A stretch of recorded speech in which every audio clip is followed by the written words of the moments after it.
শিক্ষার্থী বন্ধুরা সুস্বাগতম। আশা করি তোমরা ভালো আছো। আজকে যে বিষয় নিয়ে আমরা আলোচনা করতে যাচ্ছি সে হলো অষ্টম শ্রেণীর 123 পৃষ্ঠা 7 নাম্বার যে অঙ্কটি আছে, যে ত্রিভুজ অর্থাৎ এখানে একটি জ্যামিতি আছে, সেই জ্যামিতি সম্পর্কে আলোচনা করব।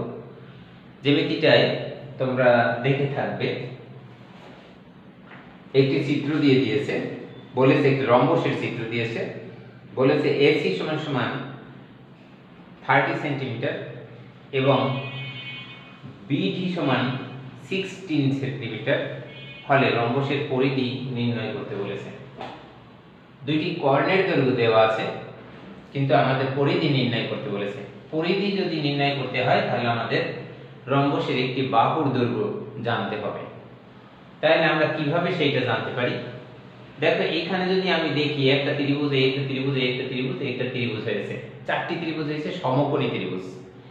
কারণ রম্বসের প্রত্যেকটি কর্ণ সমদ্বিখণ্ডিত করে।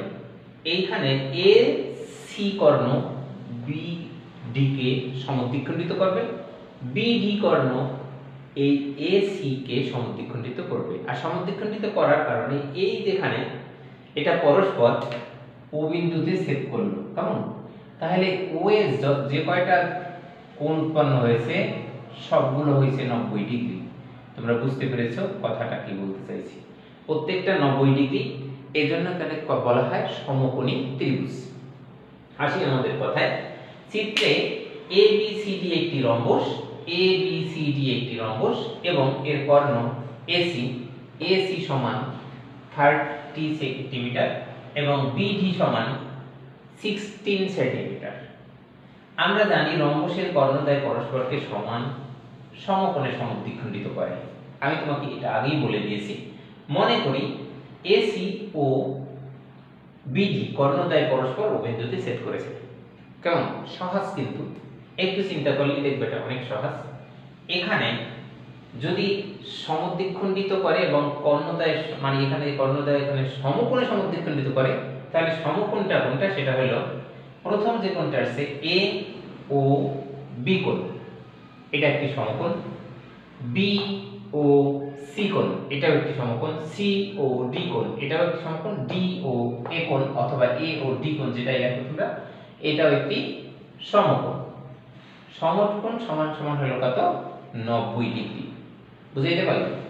আশা করি তোমরা এই কথাগুলোকে সিম্পল ভাবেই বুঝবে এবং সিম্পল ভাবেই আমি বুঝাই দিচ্ছি। আসি তাহলে, এখানে একটা ত্রিভুজে দেখো, আবার এটা কোণ যেমন বলেছি এবং এটা কিন্তু সমকোণী ত্রিভুজ হয়েছে। এটা একটা ত্রিভুজ, এটা একটা ত্রিভুজ, এটা একটা ত্রিভুজ, এটা একটা ত্রিভুজ। তাহলে A ও B সমকোণী ত্রিভুজ হতে পাই কিভাবে পাই? পিথাগোরাসের সূত্র অনুসারে অতিভুজ স্কয়ার সমান অপর দুই বাহুর স্কয়ার এর সমষ্টি। তাহলে সেই অনুসারে আমরা এখানে যে ত্রিভুজটা পেয়েছি, এই ত্রিভুজটা হচ্ছে A O B। A O B এর ত্রিভুজের এটা হচ্ছে অতিভুজ। এই AB হলো অতিভুজ। তাহলে AB স্কয়ার ইকুয়াল টু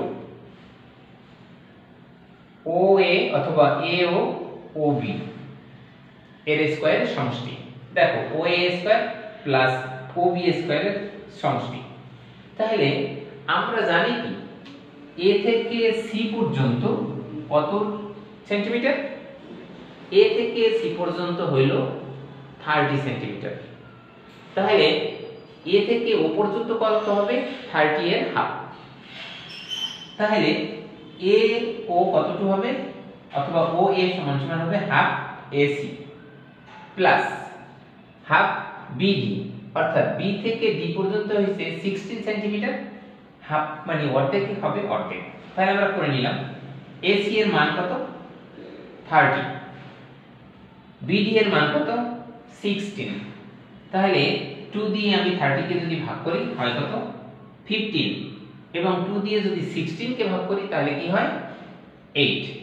এবার এই দুইটাকে বর্গ করলাম, একটা হলো 225 আর একটা হলো 64। দুটোকে যোগ করলাম হলো 289। এখন এটা হচ্ছে কি 289 হলো এই স্কয়ারের সমান, অর্থাৎ AB এর স্কয়ার সমান 289। তাহলে আমাদের দরকার শুধু ab এর মান দরকার। তবে ab এর মান কি হবে? এটা রুট হবে, রুট হলে হয় কি 17। আমরা 17 পেয়ে গেছি। তোমরা বুঝতে পেরেছো কিনা? একেবারে সিম্পল কথাগুলো, কিন্তু এটা অনেকবার দেখাই দেওয়া হয়েছে এর আগে। এটা একটি সমকোণী ত্রিভুজ। আমরা জানি পিথাগোরাসের সূত্র অনুসারে সমকোণী ত্রিভুজের অতিভুজের স্কয়ার ইকুয়াল টু অপর দুই বাহুর বর্গের বা স্কয়ারের সমষ্টি। তাই আমি অপর দুই বাহুর বর্গের বা স্কয়ারের সমষ্টি নিলাম। এখানে প্রবলেম হলো আমাদের a থেকে c পর্যন্ত 30 সেন্টিমিটার, কিন্তু আমার দরকার a থেকে o পর্যন্ত, তাই আমরা হাফ নিয়েছি। এভাবে করে এটার মান বের করে ফেললাম কত? 13 সেন্টিমিটার। আমাদের কিন্তু দরকার রম্বসের পরিধি কত। তাহলে রম্বসের পরিধি সমান, এখানে লিখতে পারো তোমরা, আমরা জানি, ইচ্ছা করলে তোমরা লিখতে পারো পরিধি সমান কি হবে? 4 ইনটু এক বাহুর দৈর্ঘ্য। এটা তোমরা লিখতে পারো। এখন এক বাহু কত হয়? এ বি, এটা যতটুকু হবে বি সি ততটুকু, এবং তা না হলে কিন্তু হবে না। এখানে কথা আছে, রম্বস কথার অর্থ হলো বর্গকে ধাক্কা দিলে রম্বস হয়। এমন কিন্তু আমাদেরকে ছোট সময়, ছোট যারা তোমরা ছোট তাই তোমাদেরকে বুঝালাম। রম্বসটা কি রকমের? বর্গ অর্থাৎ চারটি বাহু কিন্তু সমান থাকবে। আমি হয়তো এঁকেছি একটু ছোট বড় হবে, তোমরা বুঝে নেবে। রম্বসের বেলায় চারটি বাহু সমান হবে। যদি চারটি বাহু সমান না হয় তাহলে কিন্তু সামান্তরিক হয়ে যাবে। তাই তোমরা এটা খেয়াল রাখবে, চারটি বাহু সমান হতে হবে। তাহলে AB যতটুকু, BC ততটুকু, CD ততটুকু, কিন্তু এটা যখন তুমি বর্গকে একটু ধাক্কা দিবে তাহলে সে রম্বসে পরিণত হবে। কেমন? তাহলে আমি তোমাদেরকে বুঝাইতে পারলাম। তাহলে কি হবে? 4 মানে 4 গুণ এক বাহুর দৈর্ঘ্য। এক বাহুর দৈর্ঘ্য কত পেয়েছি? 17। তাহলে এখানে লেখা হলো কি? রম্বসের পরিধি সমান 4 গুণ AB, 4 গুণ 17, পেয়েছি কত? 68 সেন্টিমিটার। তাহলে আমাদের কিন্তু আকাঙ্ক্ষিত যে জিনিসটি আমাদেরকে চাইছে সেটা কিন্তু আমরা পেয়ে গেছি। বেশি আমার পেঁচানোর দরকার নেই। এখানে যদি লেখো, আমরা জানি, লিখতে পারো, না লিখলেও সমস্যা নেই। আচ্ছা, তারপর অনেক সময় স্যারেরা বলে, বা তোমরা যদি এইটা আমরা জানিটা লেখো তাহলে এই জিনিসটা তোমাদের মনে থাকবে, তার জন্যই কিন্তু করতে হবে। না হলে মনে করবা পরিধি সমান এটা কি, এটা কি হইল, হ্যাঁ 4 দিল, AB দিল, অন্য একটাই আমরা কিভাবে বের করব? সেই জন্য তোমাদের দরকার জানা। এর জন্যই আমি বলেছি আমরা জানি পরিধি সমান কি। এই পরিধি সমান হবে রম্বসের এক বাহুর দৈর্ঘ্য গুণ 4 অথবা 4, যেটাই বলো। তাই তোমরা বুঝতে পেরেছো বন্ধুরা, আশা করি। আমি প্রতিদিন তোমাদের একটি না একটি এরকমের ম্যাথ জ্যামিতি সলভ করে দিচ্ছি। যদি তোমরা রেগুলার এটা পেতে চাও তাহলে কি করতে হবে? সাবস্ক্রাইব করে রাখতে হবে। যারা ইতিমধ্যে সাবস্ক্রাইব করেছো তাদেরকে আমার পক্ষ থেকে ধন্যবাদ জানাই। আর যারা সাবস্ক্রাইব করোনি তারা প্লিজ সাবস্ক্রাইব করে দিবে।